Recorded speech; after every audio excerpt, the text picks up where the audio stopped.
Hello guys, big boss പുത്തൻ promo. നമ്മുടെ റിയാസും ഷാനവാസും തമ്മിൽ പൊരിഞ്ഞടി. അല്ലെ, നമ്മുടെ റിയാസും ലക്ഷ്മിയും തമ്മിൽ ഒരു ഏറ്റുമുട്ടലാണ് നമ്മൾ പ്രേക്ഷകരൊക്കെ കരുതിയിരുന്നതെങ്കിൽ അതിക്കും അപ്പുറമായിരുന്നു നമ്മുടെ റിയാസും നമ്മുടെ ഷാനവാസും തമ്മിലുള്ള പൊരിഞ്ഞടി. നമ്മുടെ റിയാസ് പറയുന്നതൊന്നും തന്നെ നമ്മുടെ ഷാനവാസ് കേൾക്കാനേ തയ്യാറാകുന്നില്ല. എന്നിട്ട് ഷാനവാസ് പറയുന്നുണ്ട്, ഇവിടെ വന്നുള്ള ഭരിക്കലും ഈ റാഗിങ് ഒന്നും ഇവിടെ നടക്കില്ല, കാരണം ഈ ഇവിടത്തെ ഗസ്റ്റുകളല്ല എനിക്ക് സാലറി തരുന്നേ എന്ന് നമ്മുടെ റിയാസിന്റെ മുഖത്ത് നോക്കി നമ്മുടെ ഷാനവാസ് പറയുകയാണ്. അതായത് അനുസരിക്കാനൊന്നും പറ്റത്തില്ല എന്ന് മുഖത്തടിച്ച് പറയുന്നു.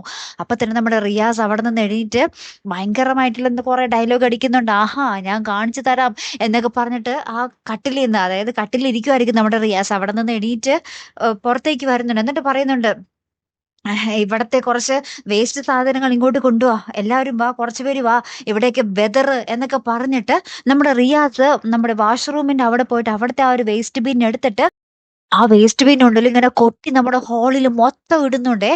അങ്ങനത്തെ ഒരു ഭീകര നിമിഷങ്ങൾ തന്നെയാണ് കൂട്ടുകാരെ നമുക്ക് കാണുവാൻ സാധിക്കുന്നത്. അപ്പൊ ഇനി എന്തായിരിക്കും അവിടെ സംഭവിക്കാൻ പോകുന്നത്? നമ്മുടെ ഷാനവാസും റിയാസും തമ്മിൽ വല്ല കയ്യേറ്റം നടക്കുവോ ഇല്ലയോ? നമ്മുടെ ബിഗ് ബോസ് എന്ത് തീരുമാനം ഇതിലെടുക്കും? അല്ലെ, കാത്തിരുന്നേനെ കാണാം കേട്ടോ. അപ്പൊ അടുത്തൊരു വീഡിയോയുമായി വരുന്നത് വരയ്ക്കും ഗുഡ് ബൈ.